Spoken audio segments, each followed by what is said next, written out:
Si Hajime ay isang matandang trabahador, na napagkamala ng isang hot chick na kanyang asawa kaya hinigop ang lakas nito.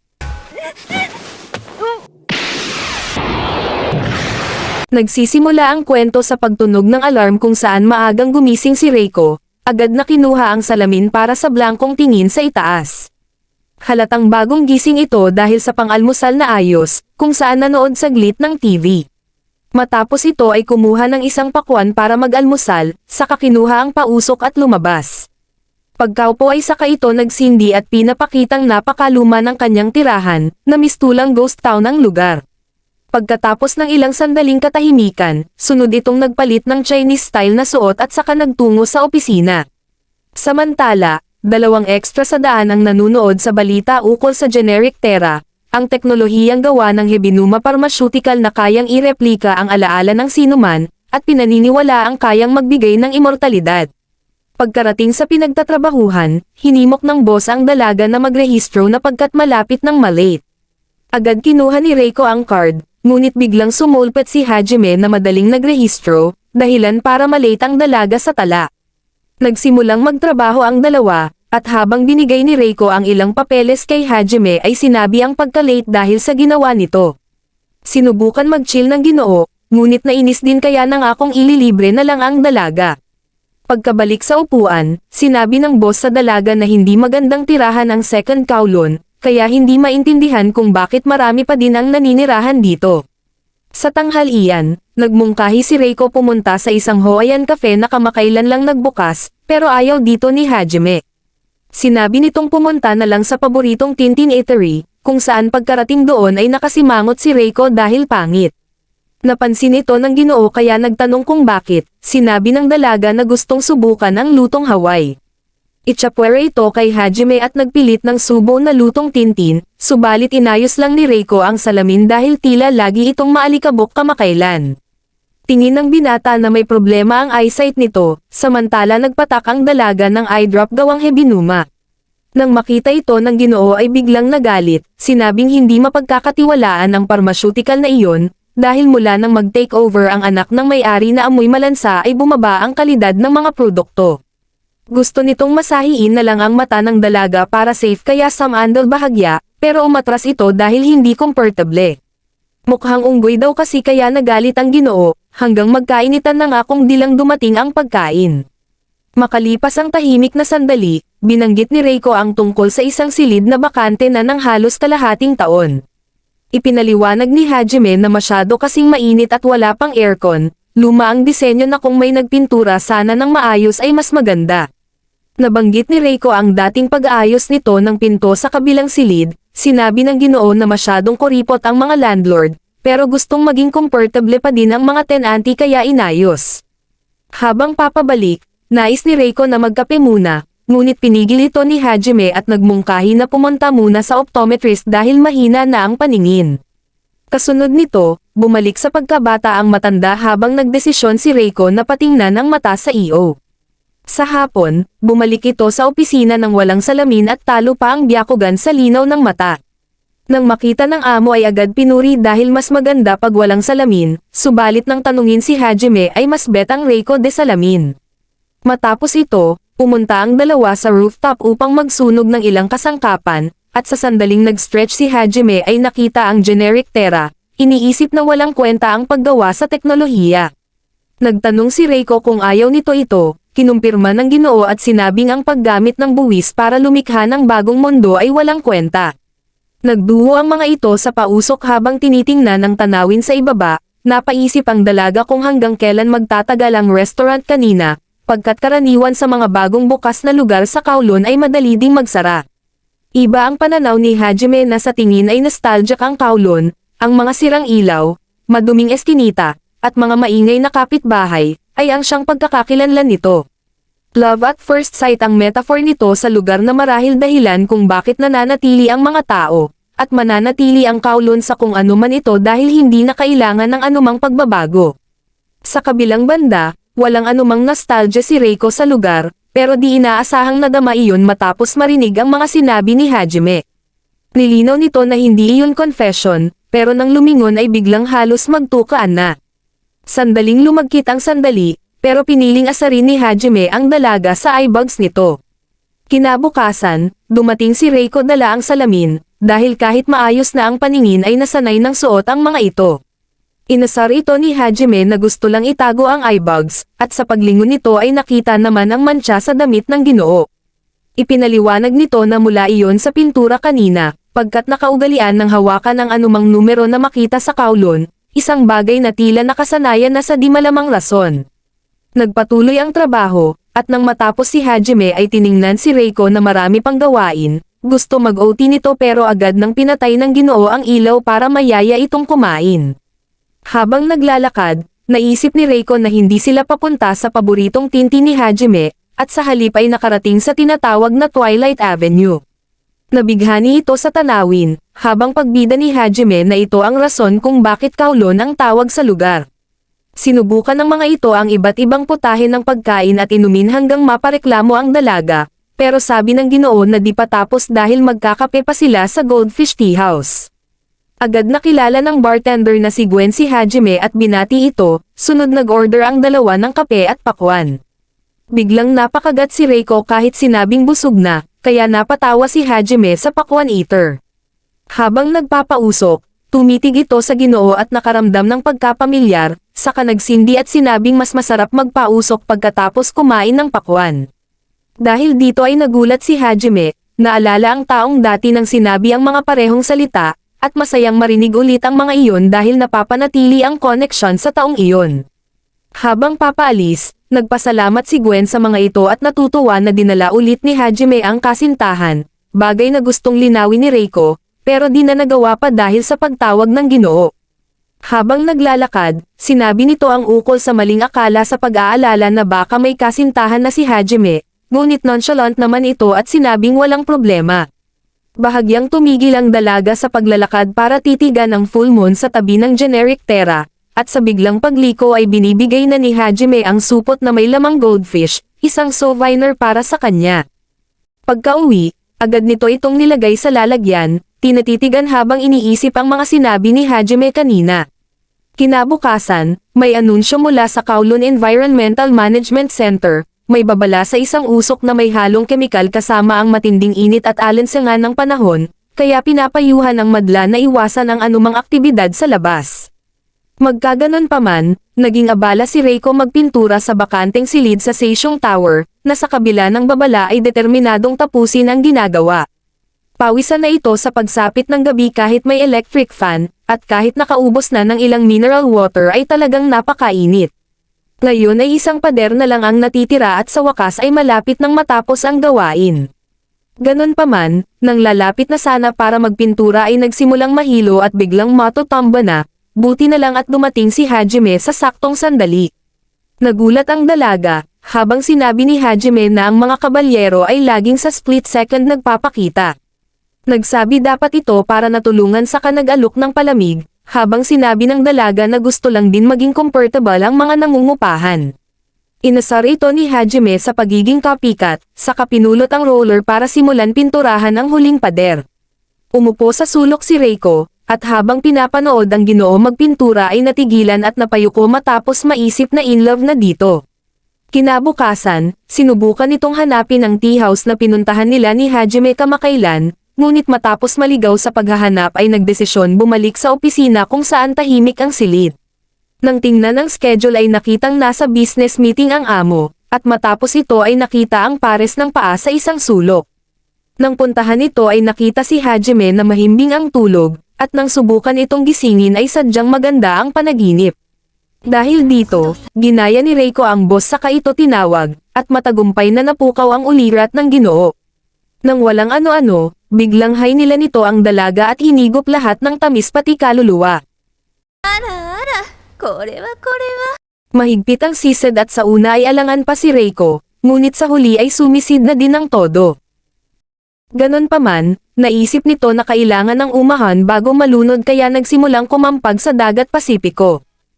Nang tuluyang magising si Hajime ay saka naisip ang pinaggagawa, kaya biglang tulak sa adobo at sinabing napagkamalan lang saka umalis, habang lugmok ang dalaga sa sahig at di makapaniwala sa muntik na pagkalunod. Kasunod nito, nagtrabaho ang mga ito na parang walang nangyari, hanggang magtanong si Hajime kung kumain na ang dalaga. Umakto ang Ginoo na walang pagsisad ang naganap, kaya nainis si Reiko sa isip na siya lang ang kinilig sa eksena. Pagkaalis, napansin ng dalaga ang mga kalat nito at nagtungo para pulutin, saka nakita ang isang bagay sa tabi. Retrato ito ni Hajime kasama ang di pa makitang personalidad, kung saan nakaramdam ng pagkapamilyar at biglang naalala ang halik, pati ang sinabi ng Ginoo kanina na mali lang ng hinalikan. Dahan-dahan itong inangat ang litrato at nagulat sa nakita, at para magkaroon ng kasagutan ang mga tanong ay agad nagtungo sa Goldfish Tea House. Pagkapasok, binati ito ni Gwen kung saan matapos mag-order ay saka kinuha ang litrato. Nang makita ito ng bartender ay agad nakilala, naaalala kung paano sila nagsaya noong araw na yon. Dahil dito, agad nagusisa ang dalaga, ibinahagi ni Gwen na ito ang araw na kinuha niya ang litrato nang mag-propose si Hajime.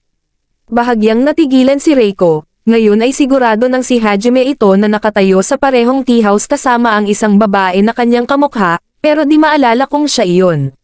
Nakakagulat ang reveal na ito, pero determinadong alamin kung sino ang kamukha na napagkamalan ni Hajime bilang siya, na rason sa paghalik nito kanina.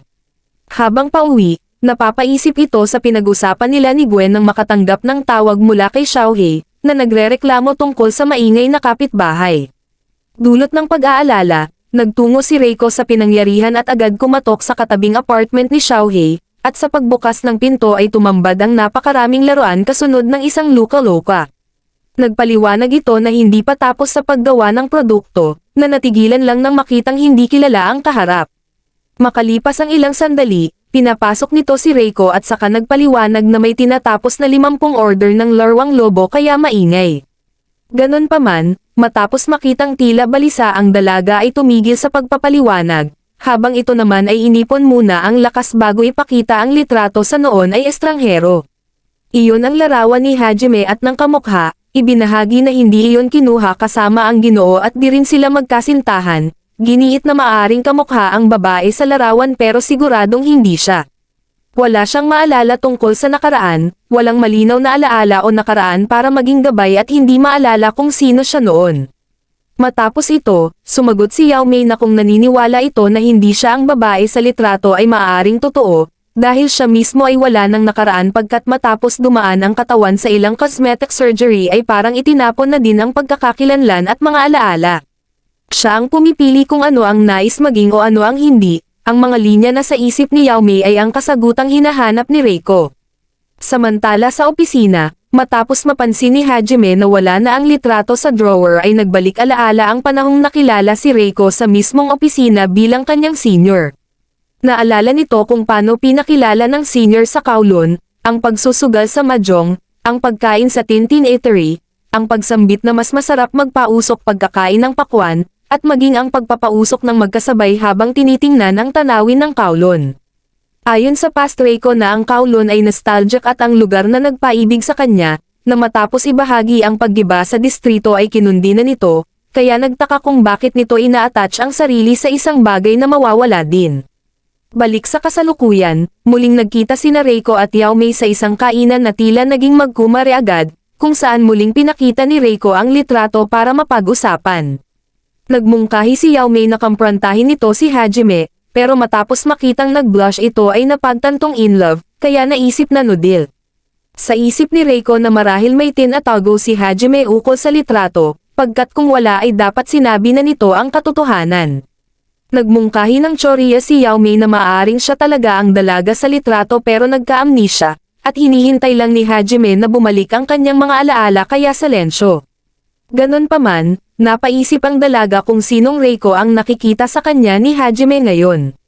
Kinabukasan, habang nasa trabaho, nagmungkahi si Hajime na magtanghalian na, nirekomenda ng dalaga ang kinainan nila ni Yao Mei, kaso mas gusto ng Ginoo ang lutong Tintin. Kasunod nito, inungkat ni Reiko ang nararamdamang nostalgia sa presensya ni Hajime at nagtanong kung ganon din ito, kinumpirma ng Ginoo, at matapos sunod magtitigan ay lumapit ito kung saan uminit ng bahagya ang eksena. Handa ang dalaga sa minatamis, kaso nga lang ay nagkomento lang ang romantiko natin sa wrinkles nito at sa kawalan ng hikaw, kaya nang magbiro na kumain ng dumplings pampaganda ay nainis si Reiko at tumanggi sa alok. Pagkaalis nito, nakahinga ng maluwag sa wakas ang pinaasa gaya mo, saka kinuha ang litrato para ibalik sa drawer ng Ginoo sabay ng tila pagseselos sa Reiko na kasama nito. Kinaumagahan, isang patalastas ang nag-anunsyo ng libreng check-up na sponsor ng Hebinuma, at bukas lang ito sa lahat ng residente sa araw na iyon. Nagdesisyon si Reiko na sumama kay Yao Mei, pagkarating doon ay agad binasa ang mga serbisyong handog ng klinika, at excited si Yao Mei na makita ang sikat na Dr. Hebinuma kung paano magserbisyo. Habang nag-aayos, lumapit ang isang batang babae na si Xiaohei pala, ang batang nagreklamo kay Reiko sa pagiging maingay ni Yao Mei. Ipinakilala ng dalaga ang dalawa sa isa't isa, sunod nagtungo sa iba't ibang test gaya ng pagsusuri sa mata, pagsukat ng timbang, at blood test. Habang kasalukuyang patungo sa huling test, isang receptionist ang nag-alok ng libreng konsultasyon sa cosmetics na agad pumukaw sa atensyon ni Yao Mei, at matapos makita ang ukol sa anti-aging at maalala ang sinabi ni Hajime sa wrinkles ay ora mismo nag-sign up ang magkumare. Kinahapunan, dumaan saglit si Hajime sa tea house para kausapin si Gwen, pero isang bagong bartender ang nakita na nagsabing umalis na ito doon at hindi na nakita pa pagkatapos. Matapos ito, sina Reiko at Yao Mei naman ang bumisita na pareho kay Hajime ay bigo, pagkat ngayong wala na si Gwen ay mas mahihirapan mahanap ang kasagutan sa Reiko ni Hajime noon. Habang pauwi, nakita ng mga ito ang stall na nagbebenta ng hikaw at napukaw ang atensyon ni Reiko, naalala ang komento ni Hajime sa kawalan ng hikaw, at ang hikaw na suot ng Reiko sa litrato. Napansin ang interes nito, binili ni Yao Mei ang isang pares na kagaya sa Reiko sa litrato at binigay sa kaibigan, na agad naman nitong sinubukan. Kinabukasan, sinubukan hanapin ni Hajime si Gwen online at umaasang mahahanap agad ito dahil kakilala, pero gaya sa ex mong gold digger ay naglaho ito na parang multo at walang bakas. Sunod dumating si Reiko at agad napansin ni Hajime ang pamilyar na hikaw na suot nito, nilapitan nito ang dalaga. Pero matapos nitong sabihin na clip-on lang iyon ay biglang nagbago ang emosyon at mabilis na umalis. Matapos ito, agad nagtungo si Reiko kay Yao Mei na napupuno ng luha dahil sa pagkadismaya, ibinahagi ang rejection na inabot kay Hajime, at bukas palad naman tinanggap ng kumare para makahinga. Samantala, nag-iisa si Hajime sa isang madilim na sulok sa gitna ng malakas na ulan at kakikitaan ng pagkabalisa. Ganoon din sa panig ni Reiko na nagkaroon ng after-image ang mga katanungan sa isip na nagsisikap mahanap ang sagot, bago tumayo upang lakas loob na itago ang hikaw, damit, at salamin na kawangis ng Reiko sa litrato. Sa trabaho, lumabas ang dalaga para magpausok sa gitna ng malakas na ulan, at sa ilang sandali lang ay sinamahan ni Hajime para sa saglit na katahimikan. Dito na humingi ng paumanhin ang Ginoo sa inasal sa nakaraang araw, tinanggap ito ng mahinahon ng dalaga ngunit agad ring nagsermon sa pagiging malamig nito. Ikinagulat ito ni Hajime, samantala tuloy ang litanya ng dalaga na sinabing tatanggapin lang ang paumanhin kung siya ang pipili ng restaurant na pupuntahan nila sa sunod. Pumayag ang Ginoo kaya agad nagtungo ang mga ito sa resto na paborito ni Yao Mei, at habang tinitikman nito ang pagkain ay tinitigan maigi ni Reiko bago sabihing masarap ang dish. Ikinatuwa ito ng dalaga, pero sa huli ay bamanat na mas masarap ang dumplings. Matapos ito, lumabas na sila para umuwi, at sa muntik na pagkadulas ng dalaga ay to the rescue si Romantiko para sa malagkit na eksena. Mahigpit ang hawak ni Hajime na parang kasintahan mismo ang Reiko na ito, bago iyon niluwagan at magpaalala na mag-ingat. Bahagyang tumigil ang mga ito at tumingala sa nagniningning na generic Terra, at sa ilalim ng liwanag nito ay nagkaroon ng saglit na romantikong sandali. Makalipas ang ilang araw, nagtungo sina Reiko at Yao Mei sa Hebinuma Medical para sa appointment sa cosmetics, at agad pinuna ni Yao Mei ang kumare sa paglagay ng regular lipstick dahil sikat na doktor ang titingin.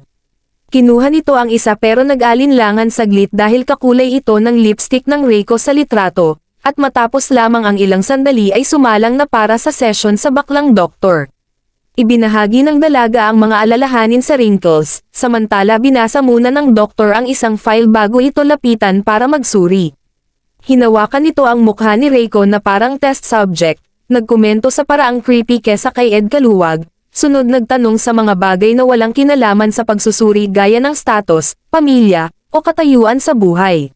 Sinabi ng dalaga na hindi niya alam dahil sa nawalang alaala, at sa eksaktong sandali ay tila may kung anong findings ang bakla. ibinahagi na ang wrinkles nito ay kakaiba dahil walang history. Di tulad ng ordinaryong palatandaan ng pagtanda na unti-unting nabubuo, ang dito ay tila biglang lumitaw na parang nandoon na ito dati pa. Ikinagulat ito ni Reiko, habang nagpatuloy ang bakla at sinabing ang wrinkles nito ay walang history gaya ng kanyang alaala, at maaaring wala talaga itong past self. Sunod itong lumapit at sinabing mas mahalaga ang existence nito sa kasalukuyan, nagpalito at nagpaalala sa dalaga lalo nang makita ang bakla na parang isang mad scientist. Sa gitna ng kaba ni Reiko, inabot ng bakla ang hinlalaki sa labi nito at pinahid ang lipstick, hanggang sa tuluyan ng umalis ang dalaga at bitbitin ang kaibigan. Sa itaas na bahagi ng gusali, nakamasid ang baklang doktor na sinabing hindi bagay sa dalaga ang lipstick, dahil di hamak na mas perfect ito sa kanya.